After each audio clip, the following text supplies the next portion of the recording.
Hey, Leslie, is it always this cold in here? Are you not cold? Oh my God. Last month it was, that's right about my jacket. Oh yeah.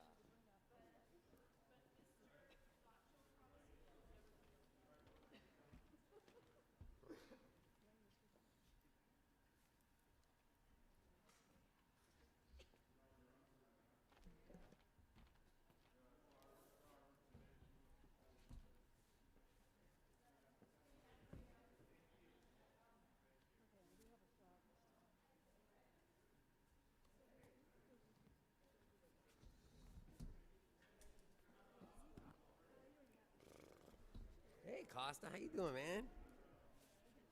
Sitting there all quiet over here? What's that? Sitting there all quiet? I'm trying to keep my keeping all the droplets from flying a little bit. Yeah, thanks.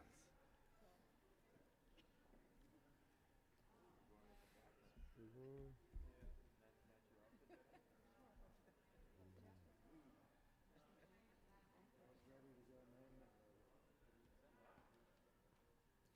No. His wife.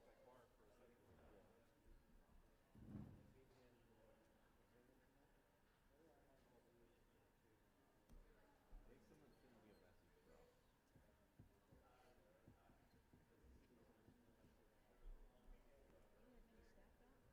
No, I have no staff out.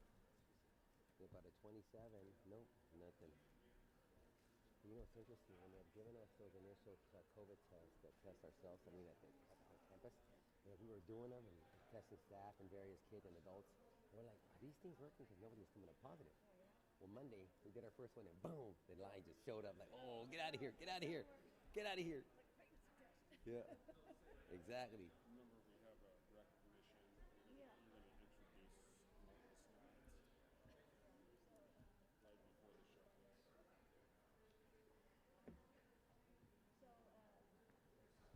Marcus is going to be diagnostic? Yeah.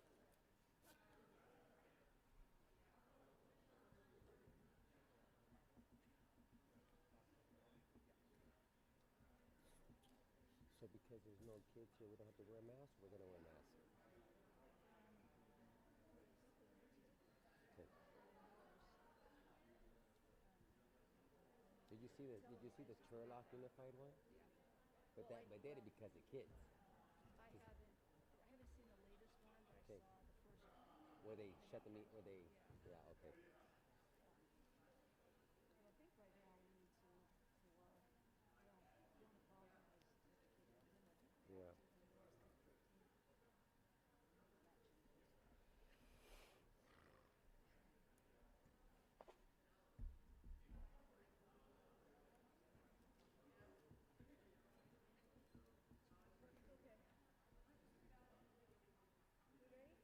Yeah, I'm quick, man. You guys ready?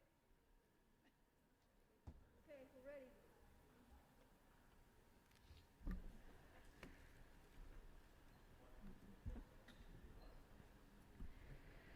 Welcome back. We will reconvene to open session at 5:39. I invite everyone to stand for the flag salute. Oh, I'm sorry. I jumped the gun there. Ready? Salute. I pledge allegiance to the flag of the United States of America and to the republic for which it stands, one nation, under God, indivisible, with liberty and justice for all. My apologies, I jumped the gun there a little bit. The board met in closed session, but no action was taken. We do need to take action on disciplinary case 36. Is there a motion to approve? I'll make a motion to approve the superintendent's recommendation. I second that motion. I will call for the vote then, Mrs. Rohrbach.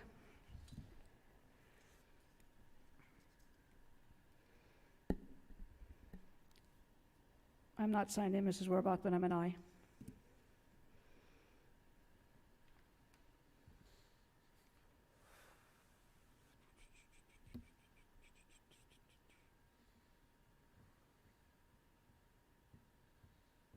Motion carries 3-0.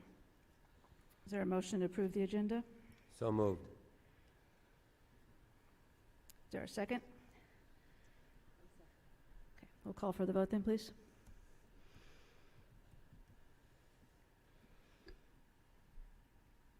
And Mrs. Rohrbach, I'm also an aye.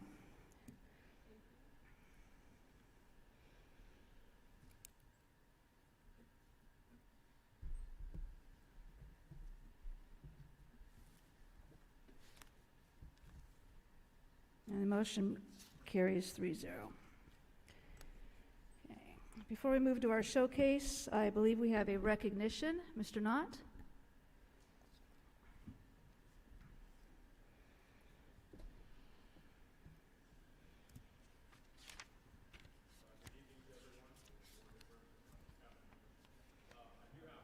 Switch it on.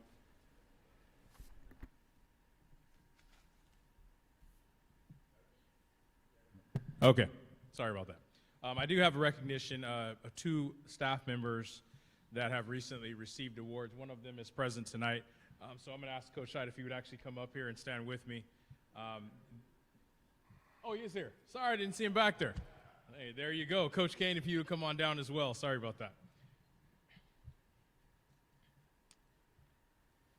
So while John is coming down here, I will just say this. I've had the privilege of knowing these two gentlemen for all of my career and even longer in John's case, as a coach, as an athlete, as a teacher, and I've been very privileged to be able to work beside them. I coached with Rob and taught with Rob for 12 years before I left the school, and now I'm pleasant to be back there again, and I coached against John for, 8 years? I think we coached against each other for 8 years, and then now he saw the light and came to Merced High, so we appreciate him for that. And it's one of those things where when we get recipients of awards like this, and you know it's just, you just expect it almost from them because they're such quality individuals. So just to say a few things about each of them and to let you know why they're up here right now, the little bit of history, and please correct me if I'm wrong, but Rob, I believe, is in coaching our football program for 26 years. Is that correct? And I'm sure you guys followed his journey this year with our program. 10 league championships, multiple Coach of the Year awards at every level, whether it's League Coach of the Year, District Coach of the Year, Section Coach of the Year. He has been all of those things. But most importantly, he's been a role model for our kids, and that's probably the biggest impact that he has on our student body. He is the leader of our Young Life community at our high school, and the Bears Give Back community service group has done countless things in our community over the past years, and he's just a great example of what a faithful, just consistent, character-driven individual is, and the way he runs the program is just, it's perfect. We couldn't ask for more. As far as John is concerned, like I said, I've had the pleasure of coaching against him and now have him here. He just has a service mindset. He's coached 4 sports, I believe, at our school.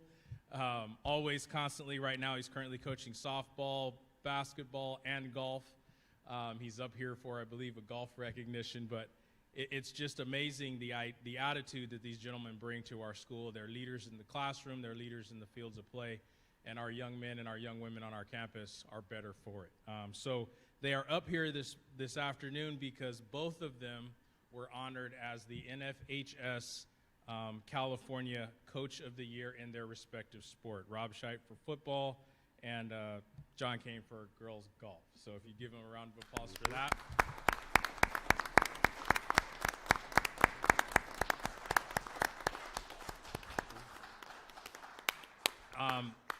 On top of that, we actually received further news for both of them, different things. In Rob's case, he was also honored as the NFHS West Section Coach of the Year, which includes, I believe, 5 states on the western part of the United States. So he actually went a little bit farther with his recognition.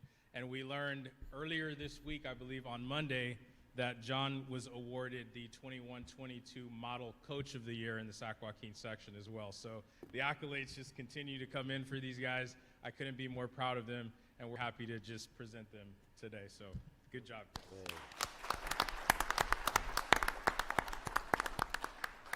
And if I could just add, President Pickle, these are not league coaches of the year. These are not section coaches of the year. They are not state. They're national recognition. And I know John from way back, probably even before you, Marcus. We have stories that we probably don't want to share. But I've watched his career and watched him grow over the years. And as Marcus said, he's willing to jump in to any sport, wherever the need is in the school. So thank you, John, for all you do for our students. And Mr. Scheit, who I've gotten to know very well over the past 7 years, I think Marcus hit the nail on the head. He's a role model for students. It goes far beyond football coaching. And I can tell you right now, your dad is looking down on you and smiling.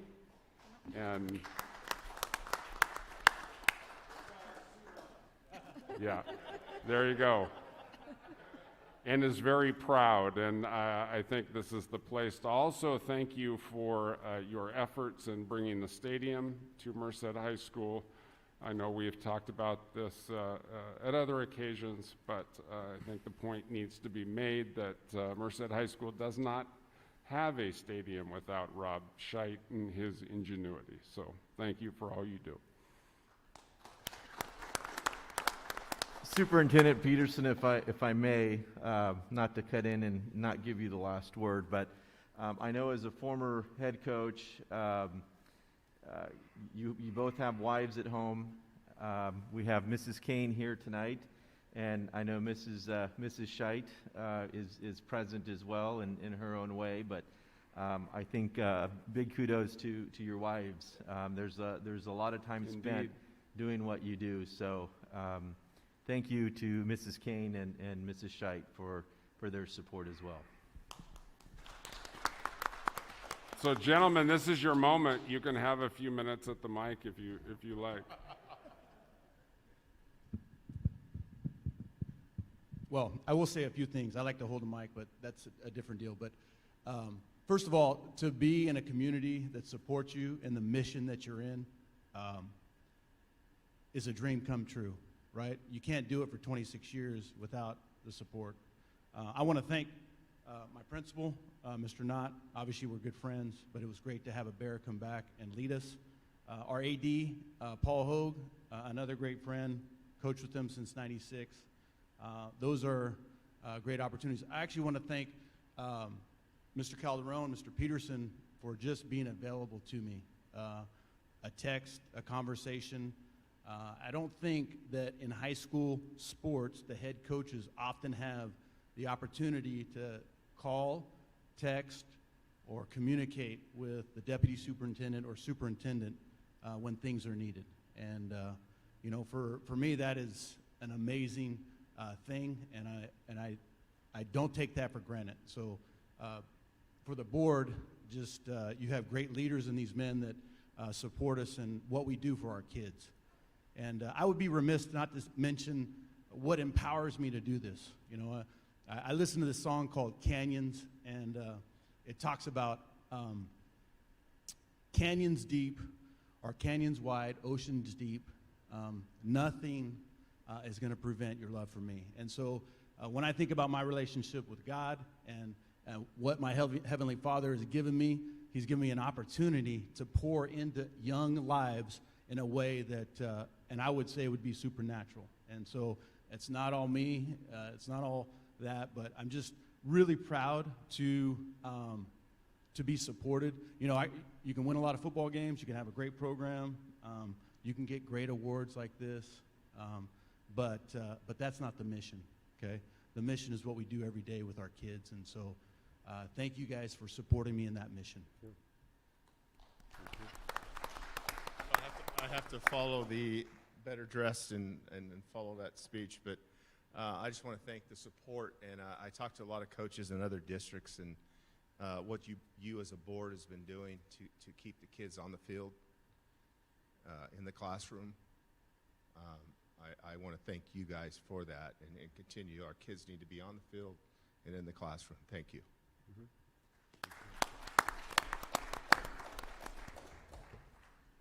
Congratulations to both of you, and thank you for your time in coaching our kids, and to your families. I know it can be a sacrifice. Come on back down, guys.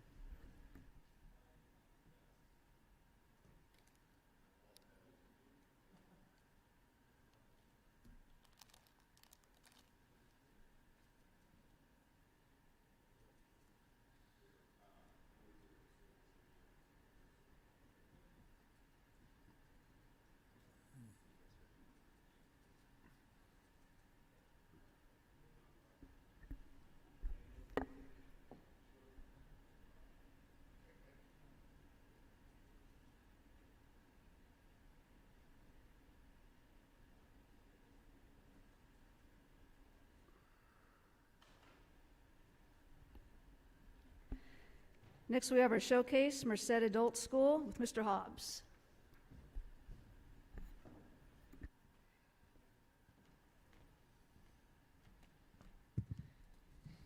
Good evening, Board President Pickle, governing board members, Superintendent Peterson, Cabinet, Mrs. Rohrbeck. I'm here to talk to you about the stadium project at Merced Adult School. Just kidding. It is my pleasure tonight to talk to you about and introduce you to our new child development and care program. Before we went into lockup, pre-pandemic, I was approached by Michael Pierrick, who is the Director of Degree Completion at the UC Merced Extension. And he came and proposed a model to me to allow us to have a teacher on site teach child development and care classes to adults in Merced County for free. And all I would need to do is find a teacher that met the teaching requirements for both Merced Union High School District and UC Merced that also had a background in child development. That's not very easy. But we did. We found an awesome teacher, Monica Adrian. She works for MCOE. And she took the bull by the horns, and she got the program going, and it's been awesome. It's a 4-course pathway taken through Zoom, and 2 classes are taken at a time for 8 weeks each. So after 16 weeks, all 4 classes are completed, and then it allows our students to then apply for internships and their associate teacher permit. The first cohort just finished all 4 classes in December, and we started talking, and they said, we got to do this again. And I said, well, I only budgeted for 1 cohort, so I don't have the money to have a cohort in the spring. So we were doing some more talking, and one of them said, well, do you know that First 5 of Merced County offers innovation grants? And I said, I don't even know what that is. And they said, it's a great program. It's for something like this in Merced County. So we applied for the grant, and we received a $100,000 grant that will allow us to offer both in English and Spanish classes this spring, next fall, and the following spring. So it is absolutely an awesome program, and we are going to show the video now.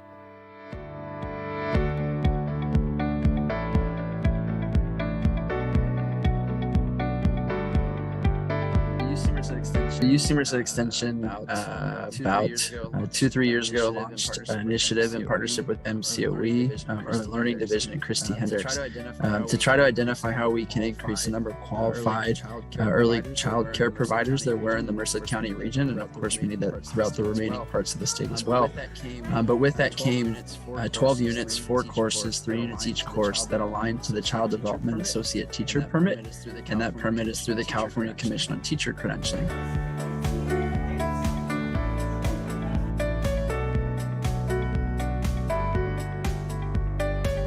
And so I started to gather information, and I really learned that we had a critical staffing shortage for our early childhood education field in Merced County.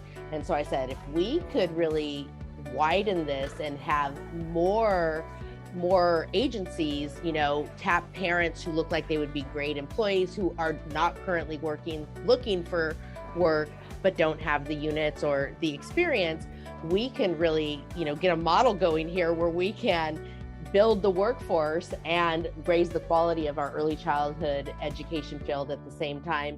And this program will support individuals with no qualifications all the way through to having almost ready or meeting all qualifications but needing support with permit. There are four child development courses covering a range of child development in general, which really goes in depth to the science behind child development, the sociology, the psychology. We really get into a class on cultural diversity, another class where the students really go back and think about their own socialization process and understand how we become who we are today. And then we actually have a class that helps them to learn how to build lesson plans. And these 4 classes are 12 college-bearing units that they can use to then get an associate teacher permit from CDE. And then we'll offer a job and permit fair at the end of each cohort. And this job permit fair will be where we have staff and other resources from multiple agencies on hand to help support students as they apply for the permit and do it right there in person, and or receive guidance and connect with employers and individuals in our community child care centers that can employ them.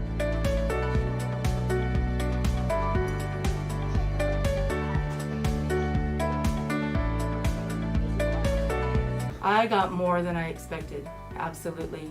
I chose to take these classes as a form of professional development so that I can better serve the families I work with. Also, I needed to show my university that I was ready to go back and finish these last 4 classes to get my bachelor's. So these classes also, personally for me, provided an opportunity to be able to get back into my university and finish my bachelor's degree. So, and they were free.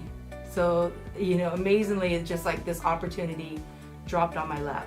Free for students, we're offering them this go around for in Spanish as well. So there aren't textbooks.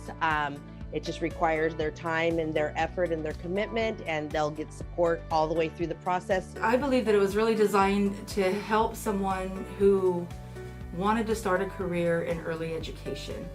And working with parents for all the years that I've been working with parents, some people are just naturally really good at working with children. And although they're taking care of their own children, this is an opportunity for them to expand on that and really make a career out of it. But we know that childcare is one of the biggest aspects back to restoring an economy to whatever place it needs to get to.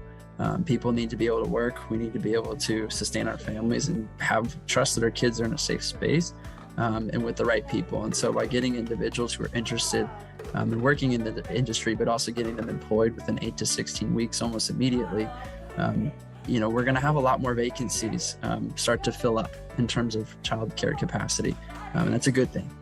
We're hoping that what they learn not only goes into their work, but it also helps them to build stronger community ties in the community. What was great is just seeing the diversity in class, and at the end of it, because we all worked together, we collaborated together, we really reflected on our own childhood, so a lot of personal things came up.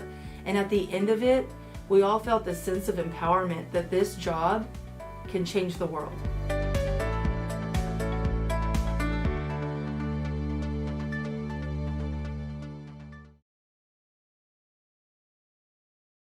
And Monica, their minds they're just awesome people to work with. And as we talked through what this would look like as we were going to apply for this grant, and recently in Merced County we've had some different job fairs, and so we were talking through that. And so what I'm really excited about is hosting a job fair on campus where we are inviting providers to interview our students. So I think it's a great opportunity for adults in Merced County. It's an opportunity for employment, and it's free. So. Thank you, Mr. Hobbs. Any questions, comments? No, just thank you, Mr. Hobbs, for all you've done over the past 7 years. You took a position that you knew little about, that we knew little about, that we still know little about. Sometimes we forget that we have an adult school, and you quietly go about your business, coming up with innovative solutions and making our community a better place. So thank you. Thank you very much. Next, we have principal's report. Mr. Hobbs. Hi, Steve Hobbs, Merced Adult School. Principal's report. I always like to report out our numbers. In fact, I will be soon sending out monthly updates to the board and cabinet. But since July 1st, we have had 1,863 students register for classes. We've had 65 adult basic education students increase one or more achievement levels. 68 ESL students have increased one or more level. 25 students have graduated with their GED, and 10 students graduated with their high school diploma. There have been 12 Microsoft Office Suite tests passed and 2 paraprofessional tests passed. And what's funny is I was in a state meeting from the adult school. I always try to compete with our comprehensive sites and try to stay up with them and everything they're doing. And when they all went back in person, I was like, well, we're going back in person too. But my students said, no, we're not. So we have been using all of their old technology to broadcast from our classrooms. And we were in a statewide meeting right before Christmas break. And the person leading the meeting said, hey, is anybody out there they had some fancy word for it, but basically it's what we're doing, broadcasting. And both me and my testing coordinator were on the Zoom. We said, yeah, that's what we're doing. And they said, well, this is the future of adult education, so we need to take down your information, may need to have you part of a discussion. So when I thought I was behind the 8 ball, I'm actually leading the charge. So there you go, comprehensive sites. Thank you. Thank you, Mr. Hobbs, and congratulations. Next, we have general public comment period. Do we have any speaker cards? No. Okay. Then we will move on to the multi-tiered system of support. Mr. Johnson.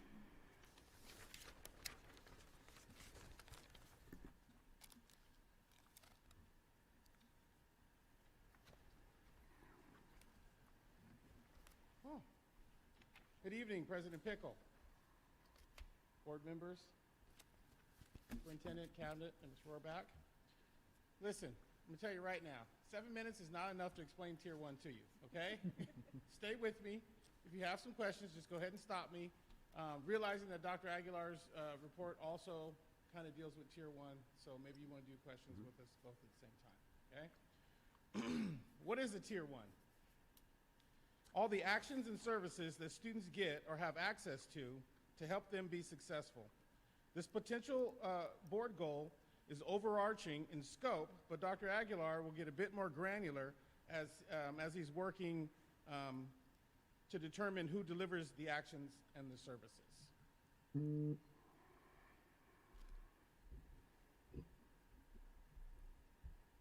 Potential goal, create a comprehensive Tier 1. Some of the action steps that we could take if this was a goal is to align the elements of Tier 1, and I'll get into those a little bit later, into appropriate categories, which Dr. Aguilar is working on. Determine a timeline of implementation, what to implement and when. Is it a 1, 2, or 3 year goal or implementation?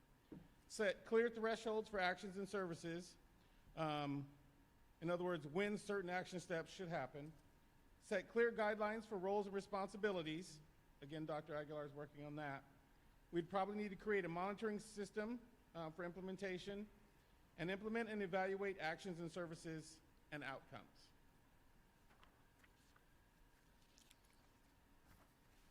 All right, there we go. Want to have a lot of discussions around interventions and RTI, Pbis, and MTSS.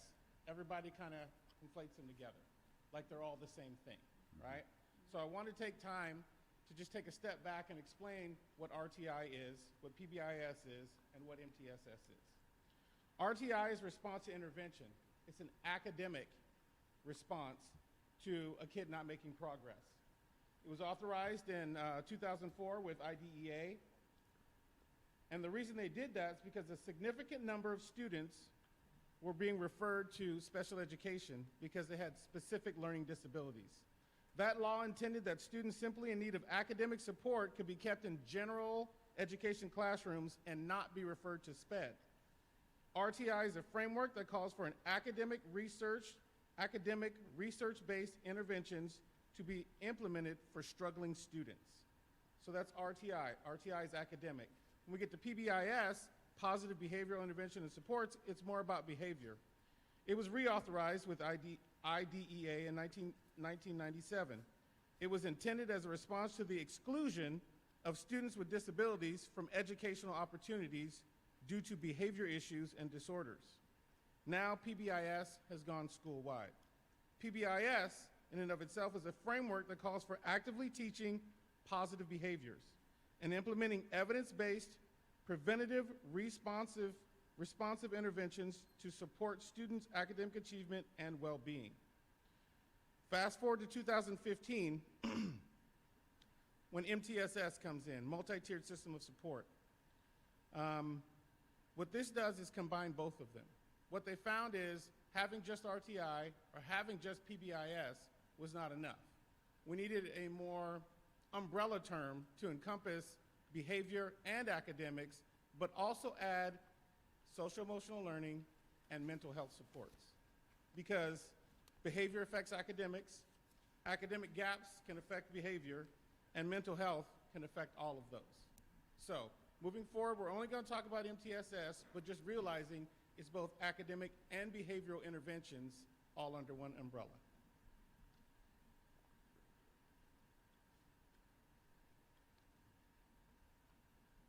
Why do we need a structured Tier 1? We are replete with gaps in our current Tier 1, and that overwhelms the higher tiers. It overwhelms in such ways as larger summer school because kids aren't getting through. It manifests itself in alt ed being full at Sequoia and Yosemite High School because there's not enough structured interventions to capture those kids at the sites. It leads to lots of discipline and a possible pipeline to special education. So, on this page, what we're looking at is some of the aspects of a Tier 1, which Dr. Aguilar will talk about more. We kind of need to categorize actions and services. So under academic, college, and career, there'll be a set of interventions and services and actions. Under social-emotional, same thing, and under behavior, the same thing. Some of the sample Tier 1 actions and services are high-quality, scientifically based instruction, which includes student-centered learning, UDL, and PBL, academic monitoring, ongoing student assessment in reading, ELA, math, social-emotional learning, and in the core, effectively teaching students appropriate behavior, using data to make decisions, and use research-based, scientifically validated interventions. Dr. Aguilar, again, is working on where these actions and services will fit and who is responsible for providing it.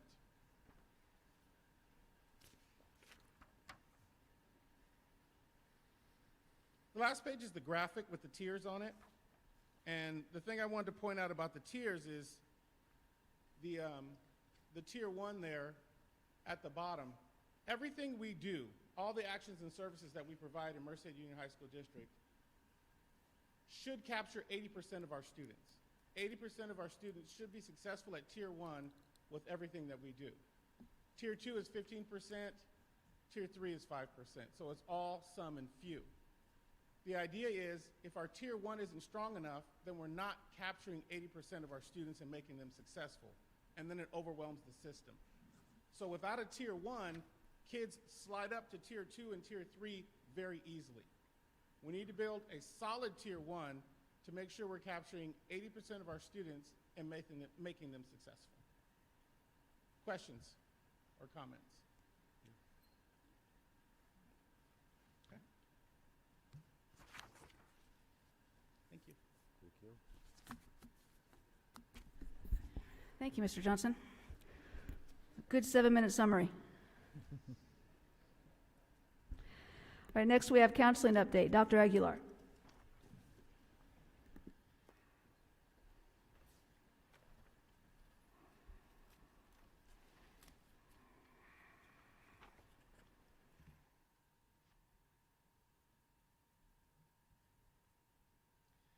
Good evening, President Pickle. I want to begin tonight's presentation with establishing what we believe are potential goals leading into next week's board session to establish our board goals and superintendent goals. Currently, we believe that aligning all counseling services is needed. Setting a clear outline of services, of who does what, is needed. Identifying providers for services so there is no duplication of services, for example, and implementing and evaluating these services is also much needed. Our next steps would be to identify services for professional learning, create the services and structures, identify the service providers, identify professional learning and accountability leaders, notifying stakeholders of services and expectations, implementing this for next year, and then again evaluating this process and having a clear model for evaluation. I want to again share this slide with you. This is a very powerful slide to share with all stakeholders who the service providers are. So as I continue with this presentation, when I use the term service provider, I'm referring to all of the folks that are at the top of this grid, beginning with school counselors and working all the way across to Sierra Vista counselors.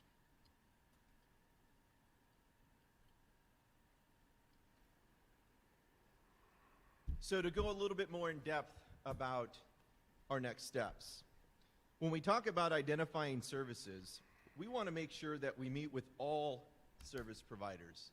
And I want to emphasize that this is a process that we could potentially go throughout the entire semester. We want to ensure that we are getting feedback from all those service providers that I just shared with you, but specifically our school counselors, our student support managers, our school psychologists, and our group of UC counselors that are supporting our students. We want to make sure that we're getting input and feedback about the services that our students need, where those services lie in the multi-tiered systems of support, and we also want to make sure that we have ongoing professional learning, not just on the academic side, but also with the social, emotional, and the behavior side. If you could please go to the graphic there of the multi-tiered, multi-domain systems of support model.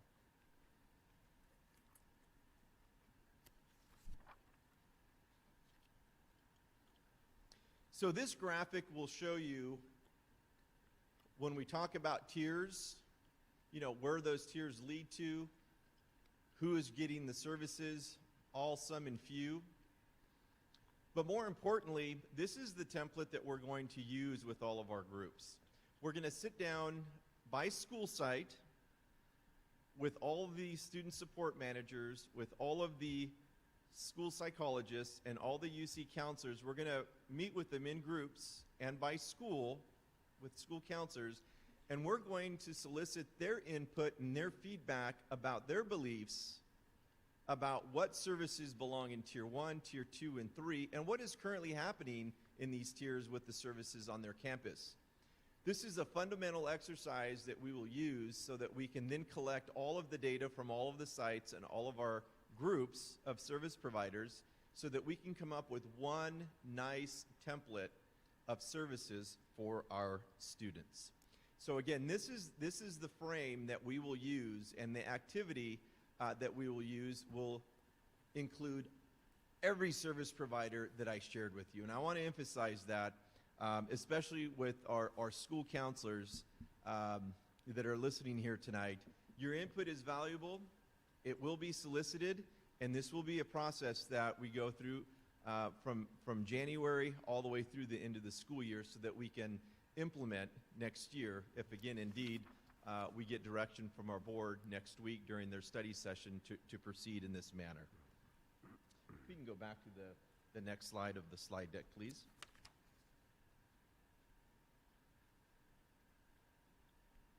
So when we talk about creating the structures, I want to point out bullet point number 2, regularly scheduled professional learning opportunities. Those are lacking now. Those are obvious. And then also, we want to make sure that we're creating a culture of continuous learning and improvement. We know that every year, whether you're a student, you're a teacher, you're a classified employee, you're an administrator, everyone needs to look in the mirror, everyone needs to reflect and improve upon what they did, the previous year. But we want to make sure that when we're having these discussions, that we're creating this culture of continuous learning, that everyone is continuing to learn and everyone is continuing to improve every single year with what we're trying to do with counseling. Next, identifying service providers. I do want to point out the first bullet point with effectiveness.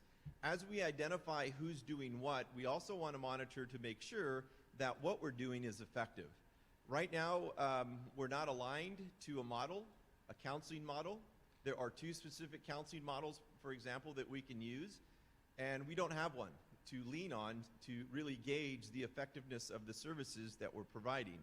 And again, in order to do this work of effectiveness measurement and evaluation, we need to make sure that we're building a continuous improvement culture within our counseling departments with all of our service providers.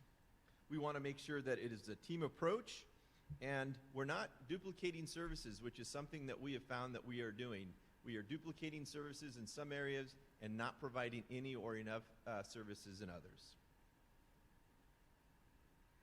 The next slide, when we talk about identifying professional learning and accountability leaders, who is going to be that resident expert, within our district, who will vet, who will recommend the professional learning that is needed?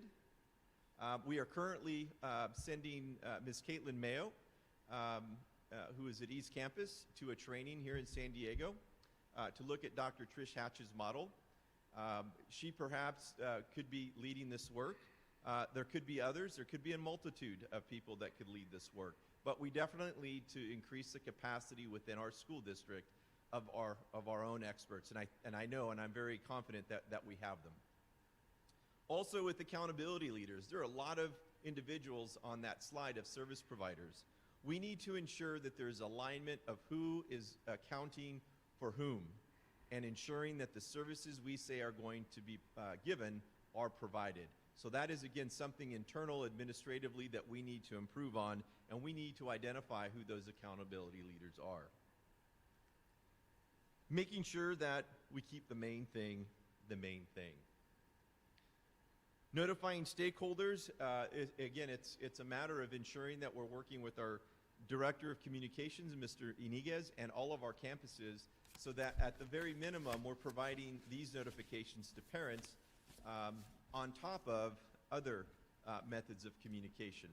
Parents and students, all of our stakeholders should know what services they have access to. And currently, there's a lot of misinformation. There are a lot of parents and students that aren't aware of the services that they should have access to or that are there for them. So we need to make sure that we're increasing our communication and our expectations. And lastly, we're going to implement and evaluate at every site, whether you're at East Campus, Sequoia High School, Yosemite, our 6 comprehensive high schools, everywhere every campus that has a counselor or providing the services that we just outlined, we want to make sure that every site is following suit and that we're all moving together and looking at the system as a whole. That concludes my presentation. Are there any comments or concerns or questions or dialogue you would like to entertain? Thank you, Dr. Aguilar. I have one question. As a proposed or a potential goal, is there also a proposed method of evaluation and identified expected student outcomes? There are different models that we can use, and I know that next week we can really get into the details of the metrics to ensuring that we do have good measurement, and we can discuss the tools or the models that we could use, but they are out there. Thank you. Any other questions, comments? No? Thank you. Okay, thank you, Dr. Aguilar. Okay, next we have mathematics update. Dr. Aguilar. All right, thank you again, President Pickle. I'm going to first start with the first slide, which is directly from the proposed mathematics framework in the state of California, Chapter 8, Page 8 of that framework. These 5 bullet points are verbatim. These 5 bullet points are verbatim from that Page 8, Chapter 8 of the California Mathematics Framework. I want to highlight in each one of these some key words. For example, in number 1, instructional content and rigor. We want to focus on the instruction, right, and the rigor of the classroom, instruction being the key word. Number 2, depth of instruction, not pace. Depth of instruction is the focus that we want for all of our students. We want to make sure that we prioritize the content and learning. We want to know the what and make it relevant for our students. Number 4, when we talk about ensuring inclusion, we want to meet our students where they are, and we want to focus on growth. Our key and our focus should be on individual student growth. And I think it's really important that as we embark on the work of relationship building and collaborating with our feeder schools, we understand that every student is coming in a very different, unique place on the mathematics spectrum. So we as a district as a whole need to make sure that we're meeting students where they are, and we look at a growth model for all of our students. Number 5, we want to make sure that when we identify, or we say we're going to identify gaps, that we look at Mathia, which we are using currently, and then 2, we want to make sure that we include a pre and a post assessment so we can identify where our students are coming in and where they are leaving, so that we have good information to find where those gaps are for our students, and again, with the focus on student growth. And again, I want to emphasize student growth as being the operative of our goal and what we would recommend our Board of Trustees to consider. Next, as we've been doing this work, I have found that there's a bit of confusion between curriculum and pedagogy. Curriculum being what we're using now, our board-adopted curriculum with Carnegie Learning Math, and also Mathia.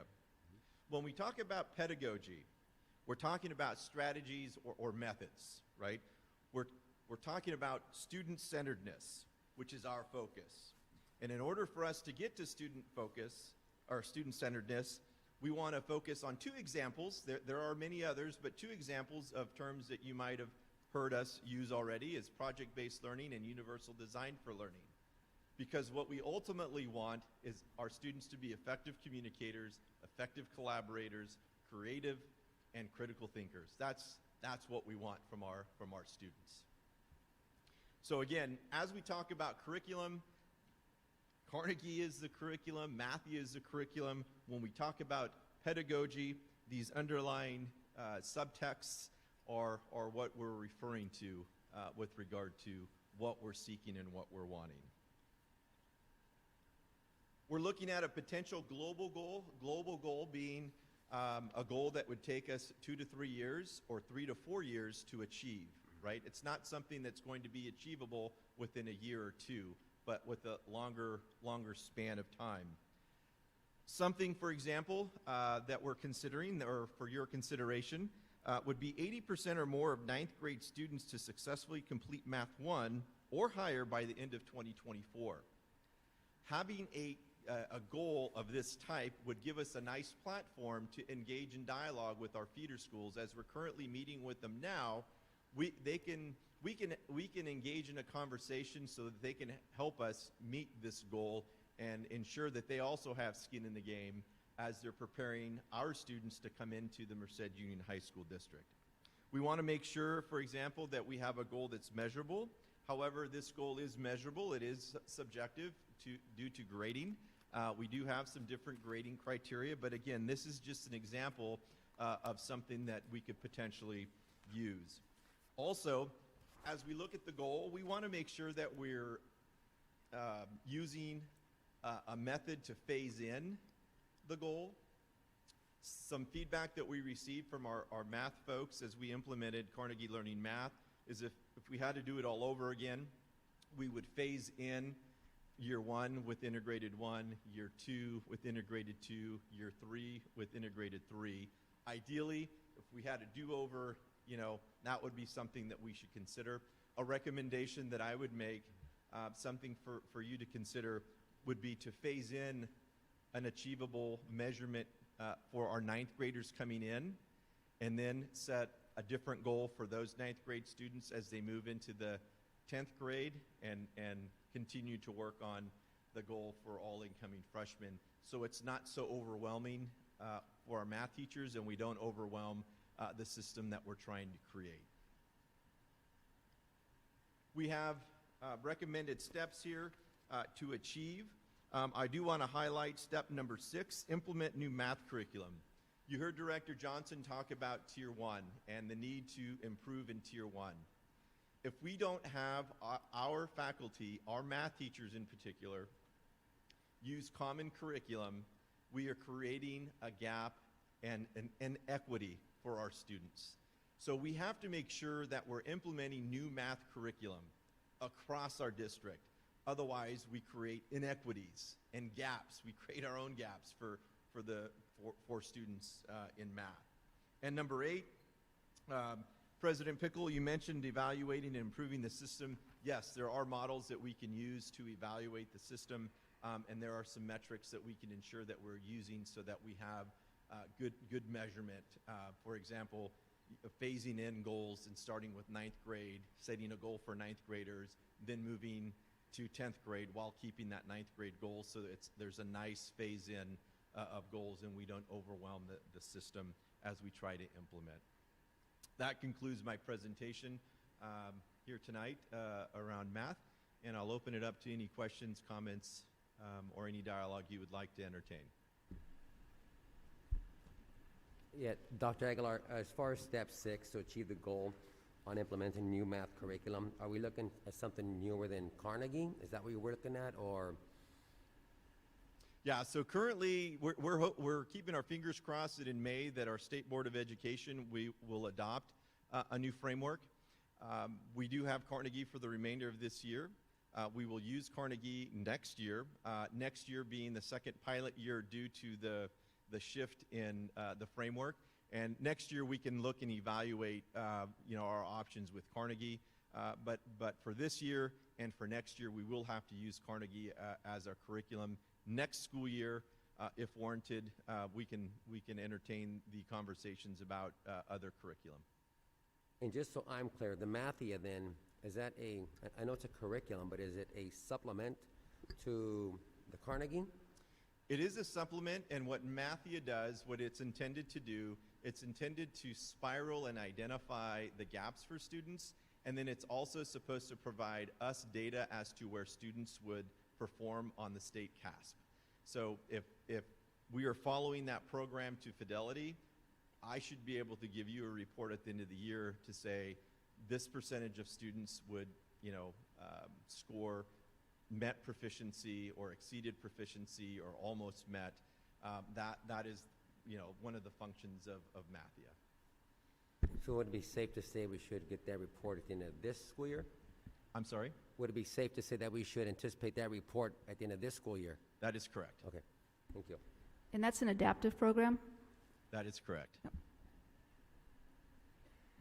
I have a question. The entry placement diagnostic to 8th graders, is that already in place, or is that going to be implemented?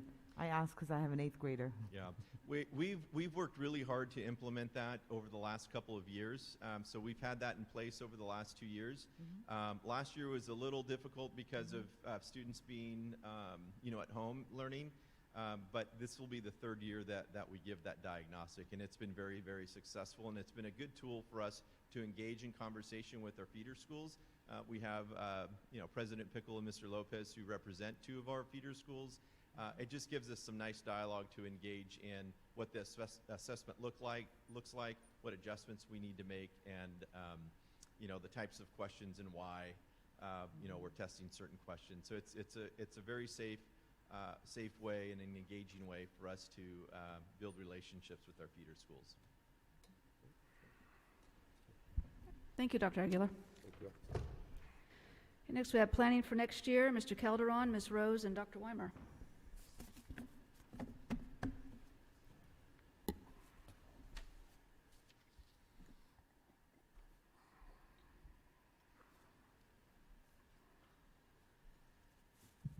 President Pickle, thank you. As we begin to plan for next year, one of the things that we hoped we would see in the rearview mirror is still not back there, and that's COVID. Unfortunately, we are in the midst of it. We're in the midst of another surge, and there's a few things that we take into account as we begin to plan for next year, and like I said, COVID is one of them. We would like our school communities to know that MUHSD must follow the California Department of Public Health K-12 school settings guidance. Currently, there's been quite a bit of confusion because this guidance is a little bit different, in some people's eyes significantly different than the CDC guidance, and specifically in terms of the quarantine period. But just for the record, we want all our communities to know that we have to follow the CDPH K-12 school settings guidance. The other thing I'd like you to know about COVID is that we have experienced a spike beginning last week. The Merced County Department of Public Health expects numbers to remain high for the next few weeks. However, the vast number of identified positive cases on all of our campus have either been asymptomatic or positive cases experiencing extremely mild symptoms. The other thing that I'd like to let you know is that we have also experienced a significant number of athletic teams that are currently identified on outbreak status, and what that means is that they must cease all activities for the required quarantine period. At the beginning of the week, that quarantine period was 10 days, and that was adjusted today. So as we get these recommendations and the new guidance, we put them into effect as soon as possible. So we'll put that into effect tomorrow.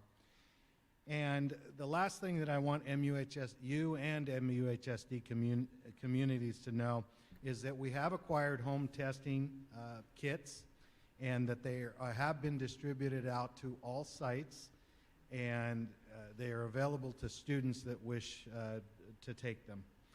The last thing that I'll leave you with is I can't even begin to tell you what a tremendous undertaking this whole process has been to be able to keep our kids in school safely, to have them return to in-person instruction, and offer them as normal a program as MUHSD has proudly done. And it wouldn't be possible without our COVID team I'd like to acknowledge publicly Mandy Ballinger, Christy Johnson, our nurses, and our health aides who have to do a lot of the testing, the contact tracing. Brooke Thompson, who every time I walk in her office, it seems she's on the phone with a COVID situation. Kim Gurdon, who is the first point of contact for all positive COVID cases. Rosa Wood, Mary Schmid, who are also part of our COVID team. Derek Daly, who does contact tracing, whether he's feeling well or not, and at all hours of the night. And really, I also would like to thank our site administrators who day after day have to deal with student absences, staff absences, and they have to be on the go and react to what that morning situation is going to bring. So when we start planning, we still have to keep this at the forefront. Questions? Thank you. Thank you, Mr. Calderon, and thank you to the COVID team as well.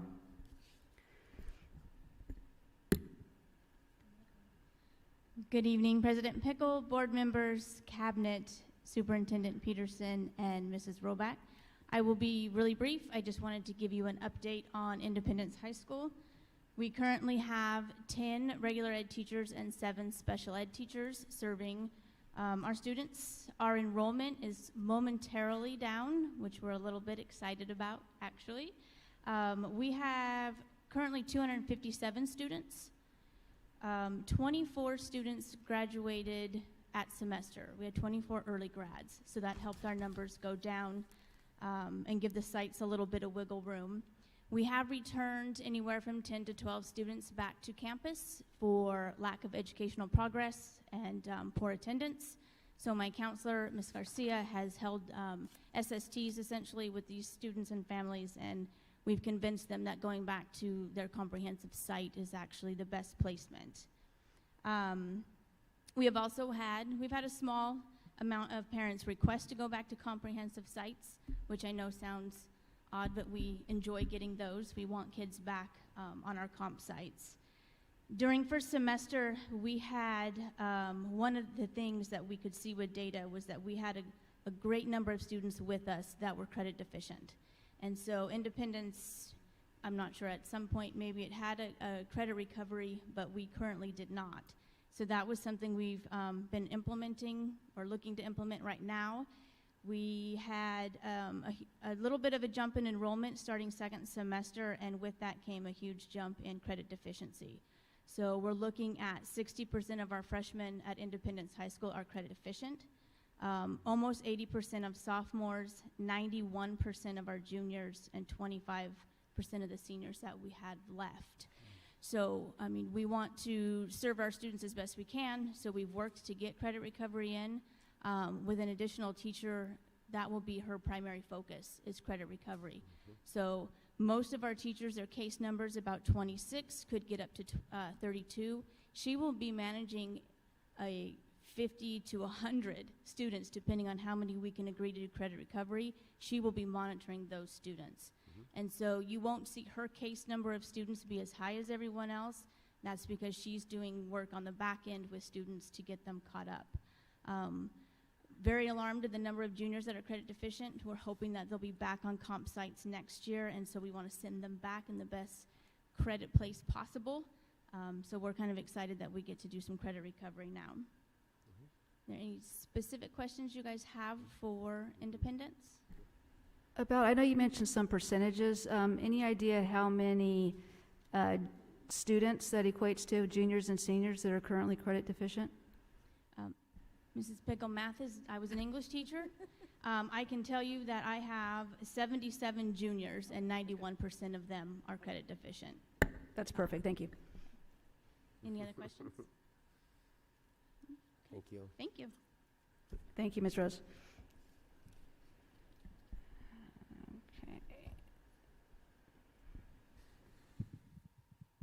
And after the governor's budget yesterday, I decided to hijack the presentation and add a few slides to talk about next year, and especially looking at enrollment and ADA. Some of the conversations that are going on at the state level will be very important to us as we look at the numbers. So you have a slide that has the 2018 enrollment and ADA. You can see Cbeds is the number that's taken in October. That's usually the highest enrollment that we have for the year is the Cbeds number. And then you see the first week back in January of 2018 what our actual enrollment was. So you see that it usually goes down a little bit, but it was 98% of Cbeds, so not too bad. And then attendance on that day in 2018 was 9,782, so 94.2% attendance. So that gives you an idea of where we normally would be pre-COVID levels. You see a slight decrease from Cbeds to January, and then you see about a 94 or a little bit higher percent in attendance. And 9,782 was the attendance number. Okay. Sorry.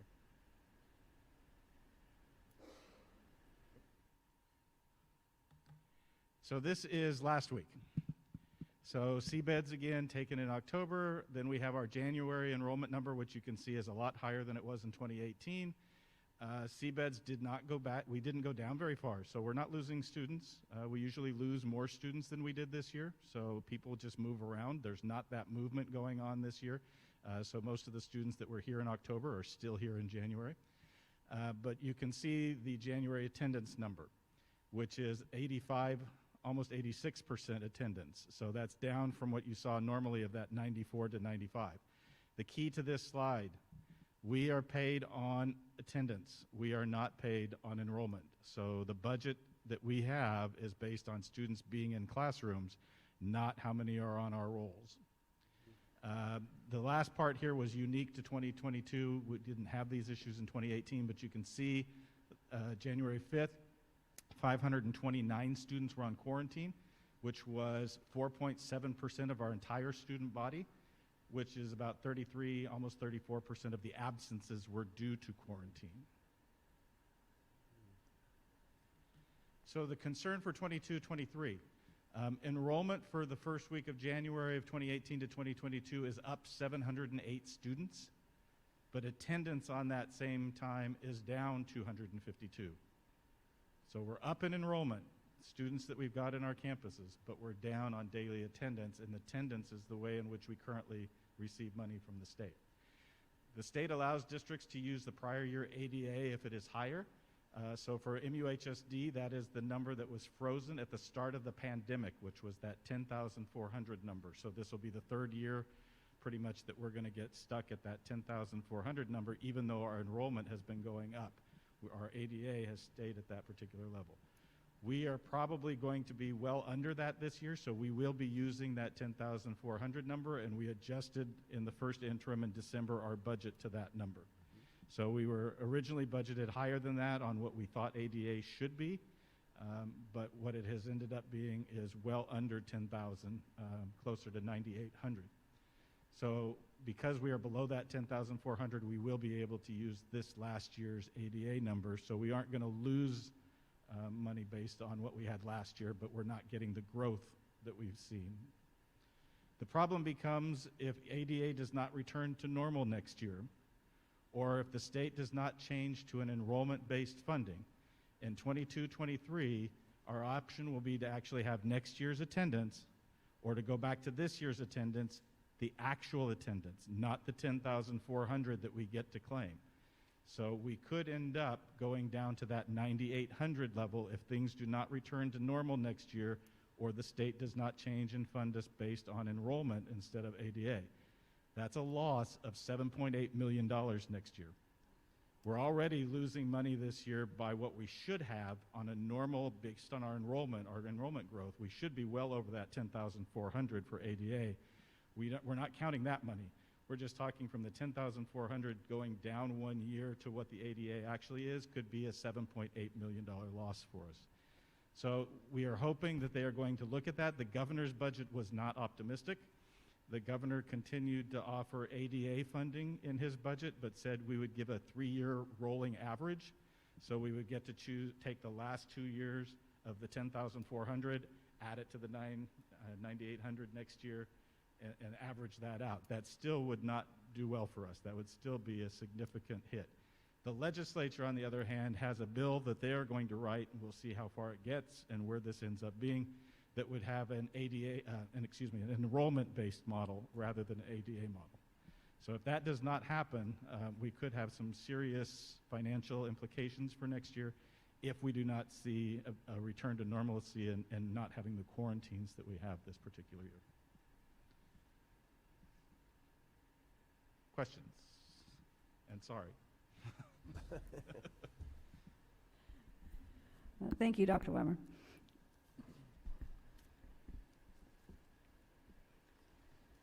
Okay, next we have Tyler Road and Gerard Avenue property. Mr. Calderon.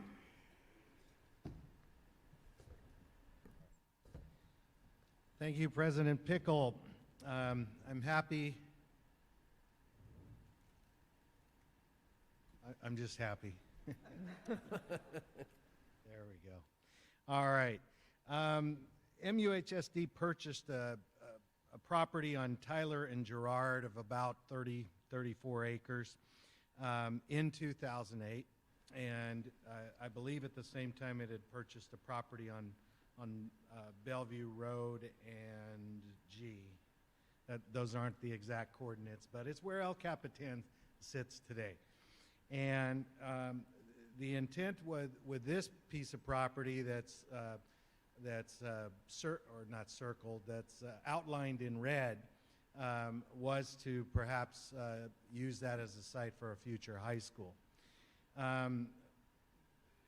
Looking way back, and without getting into a lot of detail, the hope was that we could possibly enter in some kind of joint use agreement with our neighbors to, I'm just looking at that, so I'm not going to say if it's east or west, but it appears to be south, outlined in yellow, the city of Merced. And at that time, the growth of the city has kind of halted in that area. So the city of Merced has approached us and is interested in opening a discussion, not just between us, but perhaps other entities that might be involved in converting those properties into a multi-sport complex and some sort of a city park. I don't have any more specific details on that. Our first meeting to begin those talks is slated for January 25th, and I think what we seek is an okay from you to move forward and enter into those talks with the city of Merced and perhaps other entities. And as we go through that process, of course, we will keep you guys informed as to what our commitment is. And just to add to that, the Merced City Council has put $5 million to this project along with their land. Our board had a brief discussion about this a year or so ago. The bottom line for us is, one, we can sell that property. Two, we can hold it and attempt to build a school there, which I would advise against for reasons I won't get into tonight. Or three, we can look at a unique situation like this and move forward with that and keep the board apprised of what's happening. So Stephanie Dietz and I have had long conversations about this. The sort of next step, working with our council, is developing or looking at the opportunity of developing a JPA that would operate these two properties while the district still held ownership of their property. It would be leased to a JPA that would run the entity. So we're exploring those options at this time, and we will keep you up to date as we get new information. Any questions? Thank you. Thank you, Mr. Calderon. Next, we have employee comment period.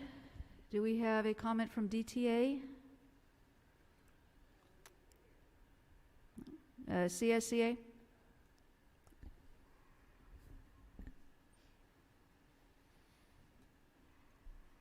Good evening, everybody.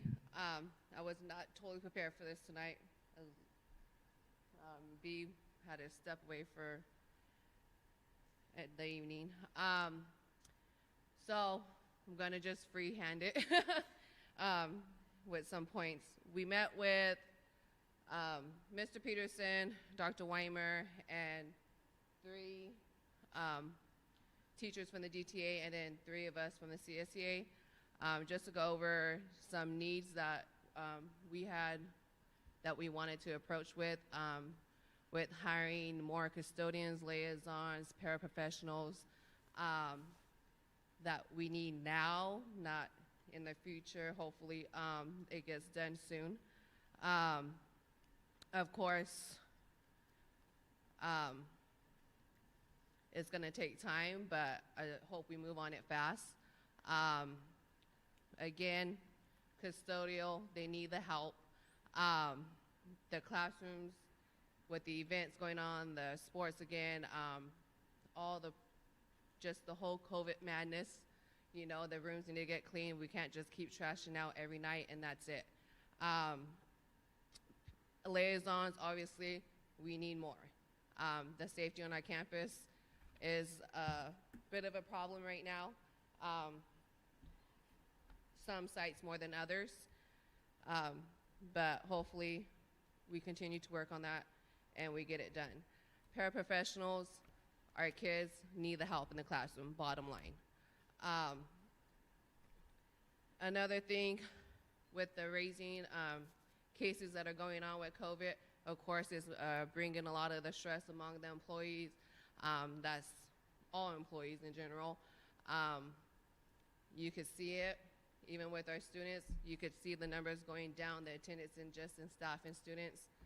It's taking a big toll on our campuses right now. Just making sure we do follow all the protocols and getting everybody tested that who needs to be tested, and make sure we do have everybody follow those, as in staff and students, and making sure the parents do understand what the new regular protocols are and the quarantine time and stuff like that. Let me see what else. But I just want to say thank you to everyone for doing a great job. For all the whole district employees, not just CSCA. It's been a bit crazy busy, emotional, mentally, physically worn on everybody. And I'm very proud of everyone's work, and hopefully we continue to work with each other and go forward, and hopefully back to a whole normalcy soon. Thank you. Before we move to the consent agenda, Trustee Jayasinha, would you like to read the donations for us, please? Yes.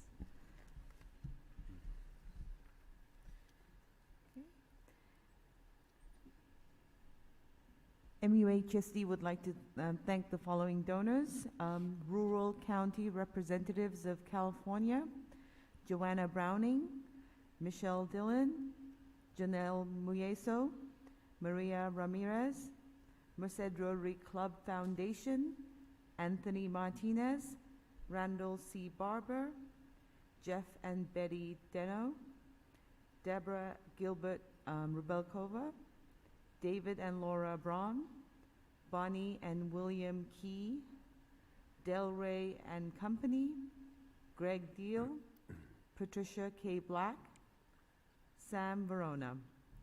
Thanks again. Thank you. And thank you to all the donors for your donations. Is there a motion to approve the consent agenda? So moved. Is there a second? I second that. And we'll call for the vote then, please.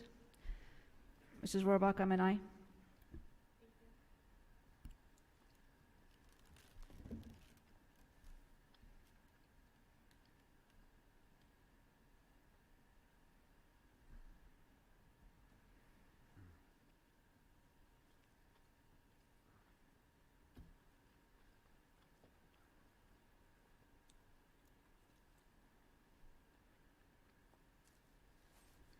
Motion carries 3-0. Next, we have the purchase of real property in the city of Atwater. Dr. Weimer. The Merced Union High School District has purchased 2 pieces of property out in the Atwater Business Park and has option on 2 other pieces. Those pieces are not contiguous. There is a piece of property that is in between them, and it is 2 acres, and we now have the ability and the opportunity to purchase that 2-acre piece to make sure that we have the entire piece to be able to put our M&O, nutrition services, transportation, and district office. So the superintendent recommends the board approve the purchase and sale of vacant land agreement between the district and Joe Valdez and Albert Cisneros located at APN 0563300040 in the city of Atwater, and delegate the authority to the superintendent or designee to take any action necessary to effectivate the terms of the purchase agreement. So moved. I second that. Okay. Go ahead and call for the vote then, please. Mrs. Rohrbach, I'm an aye.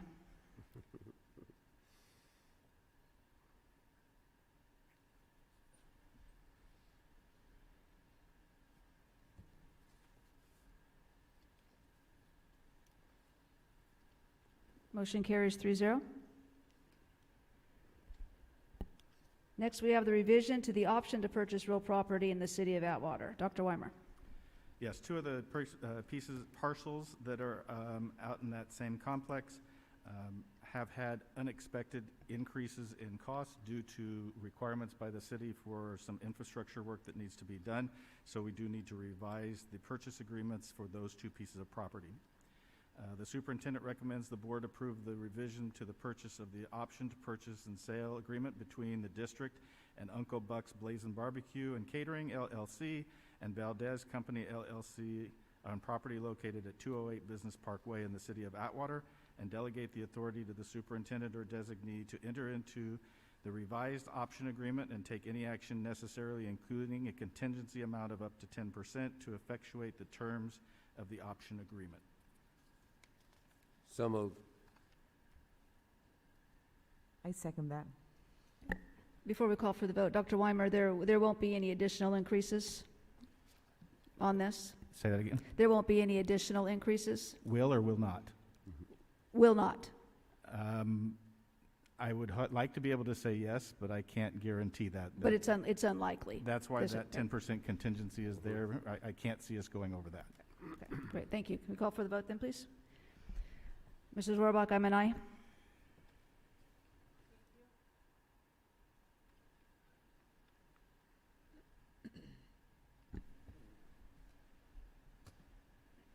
Motion carries 3-0.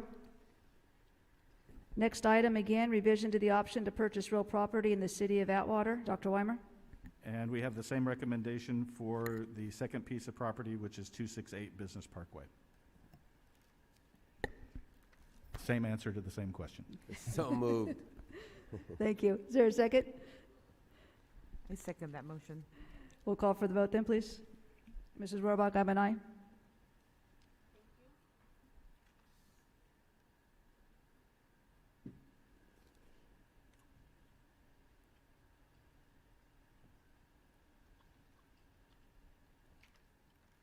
Motion carries 3-0. Superintendent's report, Mr. Peterson.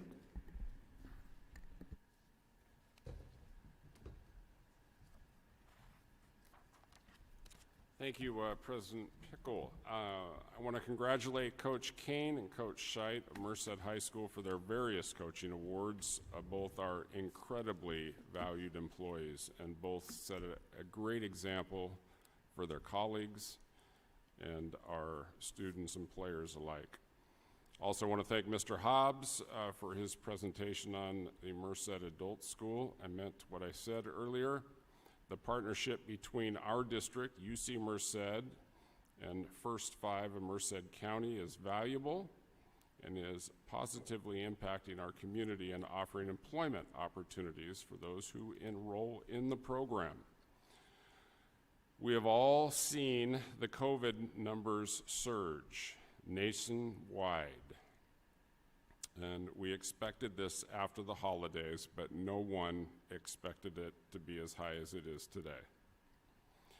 I want to thank Christy Johnson and the entire COVID team who continues to do an excellent job managing all that's involved. This past week we had 5 of our 7 nurses out. So stress on site admin, classified teachers is immense, and everyone is doing an excellent job keeping the wheels on the bus, so to speak. We've definitely felt the impact of the related absences by students and staff over the past week. We will continue to provide students with the best education possible in these conditions. I'm confident that things will calm in the coming weeks, but it is going to take a week or 2. Events that can be put off until later in the semester may be. We are allowing sites to make these calls as they see fit, what's right for their community. Athletics and other time-sensitive events will continue as scheduled. To the board, we encourage you to check with the site or with Leslie prior to attending events, just to double check on the scheduling. Again, the next week or 2 are going to be difficult, but then we expect it to ease. County guidelines are constantly changing. They changed again today, and for the better, in my opinion. They seem to be allowing a little bit more nuance in the decision-making process around COVID, and that's a good thing. This is a cabinet evaluation season. I go out and I meet with all the site admin and discuss basically how cabinet and the district office is performing in providing services for sites. And that's always a very good exercise. And, you know, you would think that with all the stress we're under and the difficulty we have felt in the last year, there would be a whole lot of needs improvements. There are always needs improvements with all of our performances, but there weren't a whole lot from the sites in most areas. So I just want to thank district office staff, cabinet, and site principals that are here. We are living through extraordinary times, and we are doing a great job providing the services necessary to keep our schools going and to keep our communities going. So you should all be proud, and I thank you for your efforts. To the board, obviously with tonight's reports, we were planting seeds for next week. I encourage you to give thought to that, and please share with me any issues, you know, programs, items you want us to focus on for next week. Please remember that any information you want takes a little time. We do have a holiday Monday, so if you need anything out of the norm, I encourage you to let us know tomorrow. Thank you, President Pickle. Thank you, Mr. Peterson. Next, we have board communications. Trustee Jayasinga, do you have any items? Any future agenda items or comments? Not at this time. No? Trustee Lopez? Just want to thank everyone for your continued job that you're doing during this whole COVID stuff, and doing, you know, continue to bring our kids back and doing what you can to alleviate a lot of the public concerns. So I thank you for that. I do want to publicly thank, obviously, Dr. Sandoval and Dr. Sullivan for the job that they've been doing to keep our county afloat with all the many changes with COVID. So thank you all once again. I wish everyone a great 3-day holiday and a wonderful observance of Martin Luther King on Monday. Thank you. Thank you, Mr. Lopez. And with that, we will adjourn at 7:04. Thank you, everyone. Have a nice evening. It's a record. Record time. Woohoo.